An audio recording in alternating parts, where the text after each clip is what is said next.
안녕하세요, 1학년 친구들. 귀에 쏙쏙, 실력은 쑥쑥. 즐거운 수학교실에 오신 것을 모두 환영합니다. 오늘은 비교하기 마지막 시간이에요. 양을 비교하는 방법을 같이 공부해 볼까요? 두 가지 그릇에 담을 수 있는 양도 비교해 보고요. 여러 그릇에 담을 수 있는 양도 비교하면서 양은 어떻게 비교하는 건지 그 방법에 대해서 자세하게 알아봐요. 자, 그럼 모두 자신감을 갖고 출발해 볼까요? 여러분, 옛날 여러분의 할아버지의 시절에는 물을 길어다 먹었다고 해요. 연못에 가서 큰 항아리에 물을 담아서 그 물로 세수도 하고 밥도 해 먹고 목욕도 했다고 하네요. 그래서 연못에 갈 때 큰 항아리를 머리에 이고 물을 뜨러 갔다고 해요. 요즘은 버튼만 눌러도 마실 물이 나오고 샤워기로 물만 틀어도 샤워를 할 수 있고 물을 따로 뜨지 않아도 되니까 참 좋죠? 그래서 옛날엔 연못에 갈 때 어떤 통을 들고 가느냐에 따라서 물을 담을 수 있는 양도 달랐답니다. 그럼 오늘 우리도 어떤 그릇에 더 많이 담을 수 있는지 한번 알아볼까요? 여기 여러분이 학교에서 아침마다 마시는 우유, 그 우유에 다 마신 우유곽이 있고요. 마트에서 파는 큰 생수병이 있어요. 그럼 어떤 통에 물을 더 많이 담을 수 있을까요? 그렇죠. 마트에서 파는 큰 생수병에 물을 더 많이 담을 수 있겠죠? 어떻게 알았나요? 맞아요. 눈으로 비교해 보면 되겠죠. 눈으로 비교해도 조금 애매하거나 헷갈릴 경우는 그럼 어떻게 하면 좋을까요? 맞습니다. 직접 담아보면 좋겠죠? 직접 물을 담아서 비교해보면 좀 더 정확하게 알 수 있겠네요. 자, 그런데 직접 물을 담아서 비교해 볼 때는요, 이런 점을 주의해야 돼요. 제일 먼저 한 통에 물을 가득 담아 놓고요. 그 다음은 그 물을 다른 물통에다가 붓는 거예요. 한 물통에 물을 가득 담은 다음 다른 빈 물통에 물을 옮겨 담았을 때 만약에 물이 넘치면 처음 물통에 담을 수 있는 양이 훨씬 더 많은 것이 되겠죠? 예를 들어서 우유곽과 생수통을 한번 비교해 볼까요? 먼저 생수통에 물을 꽉 채워보고 그 물을 그대로 우유곽에 다시 담아보는 거예요. 만약에 우유곽에 물이 넘치면 생수통에 담을 물이 더 많은 것이라고 할 수 있겠어요. 반대로 우유곽에 물을 먼저 채우고 그 물을 생수통에다 다시 담았는데 생수통이 차지 않으면 생수통에 물이 더 많이 담긴다는 것을 알 수 있겠죠? 이렇게 두 통에 물을 담을 수 있는 양을 비교하는 말하기를 할 때는요, 더 많다, 더 적다 라고 말해요. 자, 선생님 따라서 크게 말해 볼까요? 더 많다, 더 적다. 자, 우유곽은 생수통보다 담을 수 있는 양이 더 적습니다 라고 말하면 되겠죠? 또는 생수통은 우유곽에 담을 수 있는 양이 더 많습니다 라고 말할 수 있는 거예요. 어렵지 않죠? 자, 근데 이때 주의해야 될 점이 있어요. 선생님이 더 많다, 더 적다 라고 말했지 작다 라고 말하진 않았죠? 양을 비교할 때는 적다 라는 표현을 사용한답니다. 자, 그럼 이번엔 세 그릇에 담을 수 있는 양을 비교해 볼까요? 이번엔 요구르트병, 컵, 페트병 이 세 가지 물건이 있어요.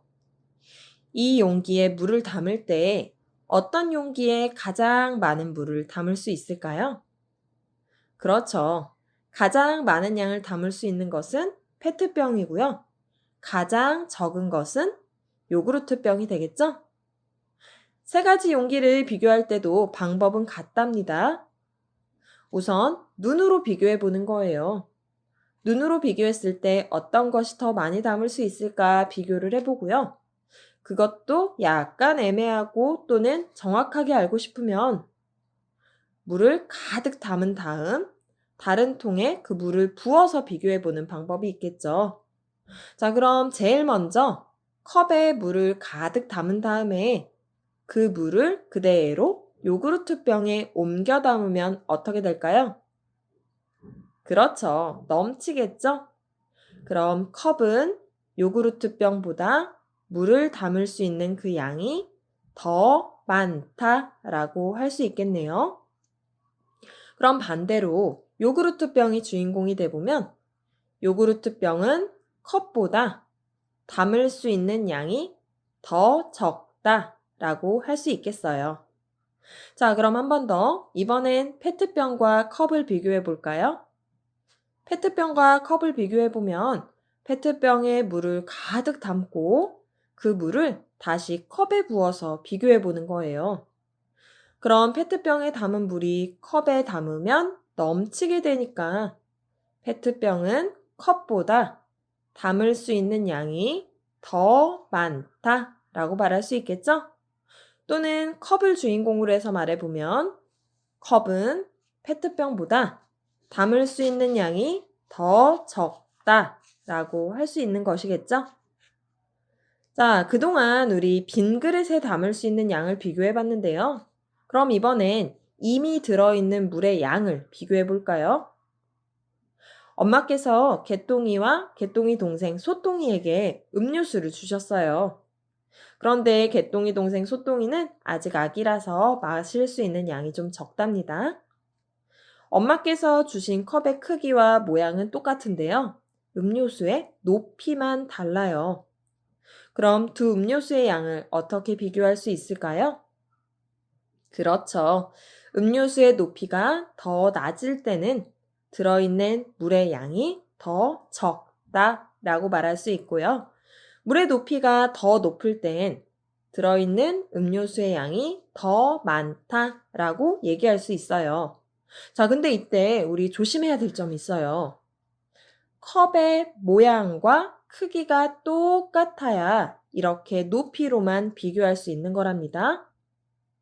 좋아요. 자, 그럼 이번엔 동생이요.